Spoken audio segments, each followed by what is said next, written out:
s'adresse à des gens qui sont conscients de l'importance du bois. Et très heureux d'être parmi vous ce matin. Je pense que ça va être un événement encore là très structurant et très intéressant pour le futur et le développement de tout l'aspect bois.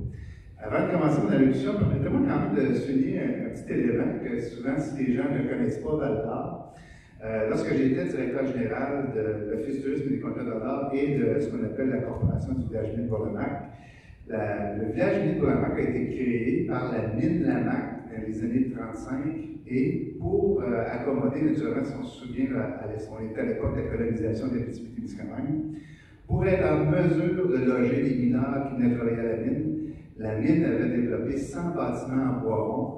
Donc, à partir directement du bois qui était là, donc on bâtissait les cabanes de mineurs, en fin de compte, et c'était la mine qui gérait tout ça.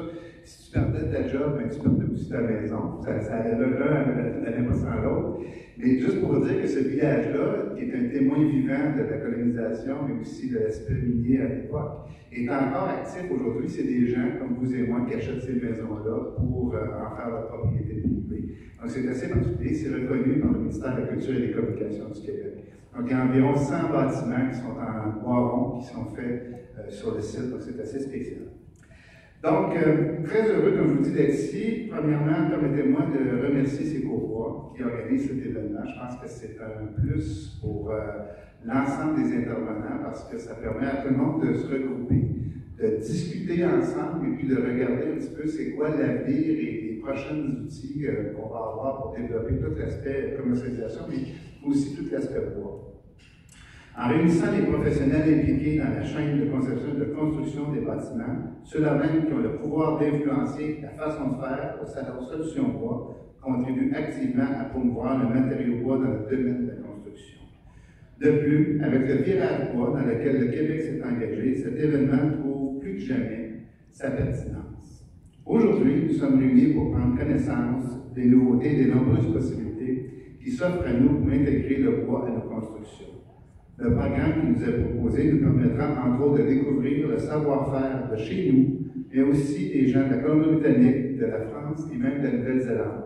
Je rencontrais justement tantôt, en faisant un tour un peu des kiosques, je n'ai pas eu le temps de finir, mais dans la première portion, il y a une personne de la Nouvelle-Zélande, donc bien heureux de voir que l'événement attire aussi au niveau international. De quoi trouver l'inspiration nécessaire pour continuer d'innover et d'accroître l'utilisation de bois dans la construction. Au cours des dernières années, nous avons fait beaucoup de progrès au Québec en lien avec l'utilisation du bois dans la construction non résidentielle et multifamiliale. Ce qui était marginal il y a quelques années est en train de devenir une tendance dans le marché de la construction.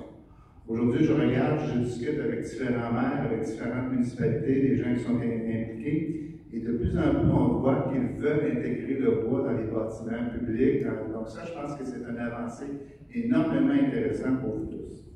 En effet, une étude réalisée tous les 2 ans a permis d'établir que le pourcentage de bâtiments non résidentiels de 4 étages ou moins ayant une structure principale de bois est passé de 15 en 2006 à 31 en 2018, comme M. Beaulieu vous le disait. Le ministère maintenant vise à augmenter ce pourcentage à 34 d'ici 2023. Donc 3 de plus.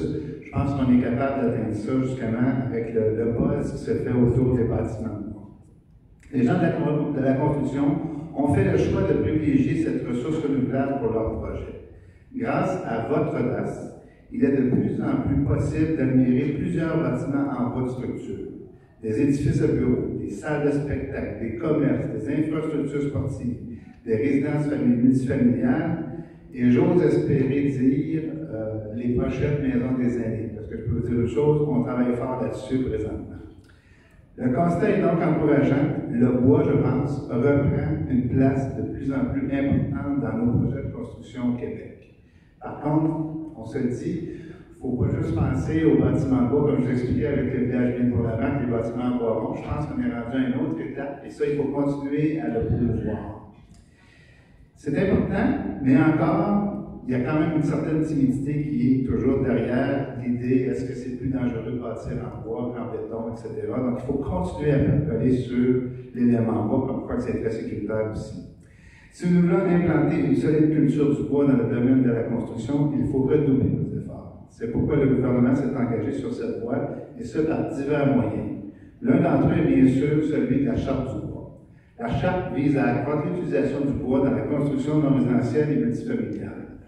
Nous avons déposé à l'automne 2019 un bilan de la Charte de bois faisant état des résultats concrets obtenus.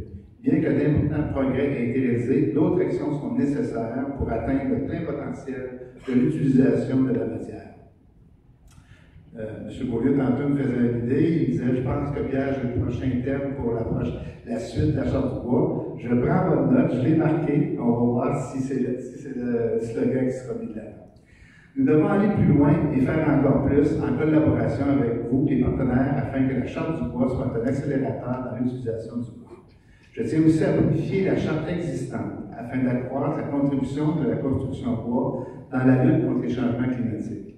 Et ça, c'est un point important. C'est pas normal au gouvernement, on n'est pas encore ce réflexe-là présentement d'analyser la situation d'un nouveau bâtiment sans penser à l'aspect de la capture du carbone, les gaz à effet de serre, tout le bienfait qu'on connaît présentement au niveau du bois. Donc, je pense que ça, il faut que ça devienne dans les mœurs et dans le thinking du gouvernement. Je tiens aussi à bonifier la charte existante les preuves et la pertinence de l'utilisation du bois comme matériau structural et d'apparence ne sont plus à faire. Comme je le mentionnais plus tôt, les parts de marché de ce matériau ont augmenté, ce qui profite à la fois à l'industrie de la production de bois, à ses travailleurs et aussi aux communautés. Parce que pas souvent, le bois, on le sait, au Québec, c'est au-delà de 900 municipalités qui vivent grâce à la forêt. C'est 60 000 travailleurs. Donc, si on utilise le bois, il y a des grosses chances que quelqu'un dans notre environnement va aussi bénéficier. Outre le nombre grandissant de bâtiments non résidentiels et multifamiliaux construits en bois, tant dans le secteur public que privé, la Charte du bois a engendré au Québec une meilleure connaissance du matériau bois et de solides avancées en recherche et développement. Notre savoir-faire permet au Québec de conserver sa position de chef de file mondial dans le développement de bâtiments et de produits d'ingénierie de bois. Par contre, il faut le dire, beaucoup de choses se produisent aussi ailleurs. Il ne faut pas avoir peur de regarder ce qui se fait à l'international. C'est pourquoi j'encourage nos entreprises à innover et à développer pour qu'elles demeurent des leaders incontestés de la construction du bois. La construction en bois apporte de formidables réponses à plusieurs défis locaux et mondiaux, dont celui, comme je disais tantôt, de la lutte contre les changements climatiques. C'est pourquoi notre gouvernement souhaite lancer prochainement une nouvelle charte de bois encore plus ambitieuse. D'ailleurs, vous êtes conscient du rôle des bâtiments de bois dans la lutte contre les changements climatiques, mais votre voix doit aussi porter le message. Grâce à sa faible empreinte carbone, le bois contribue à la réduction des gaz à effet de serre. Il faut miser sur le renforcement des connaissances afin de démontrer le potentiel du matériau dans la lutte contre les changements climatiques. C'est pourquoi nous sommes très présents dans ce domaine en finançant, par exemple, la chaire industrielle de recherche en construction éco-responsable dans le bois de l'Université Laval, ainsi que FP Innovation pour la réalisation d'études en lien avec la construction en bois au Québec. Les résultats sont prometteurs quant au potentiel du bois dans la lutte contre les changements climatiques. Par exemple, une analyse de cycle de vie réalisée pour un des bâtiments de bois de 8 étages du projet Arbora à Montréal a démontré une réduction des émissions de gaz à effet de serre de 20% comparativement à un bâtiment simplement en béton.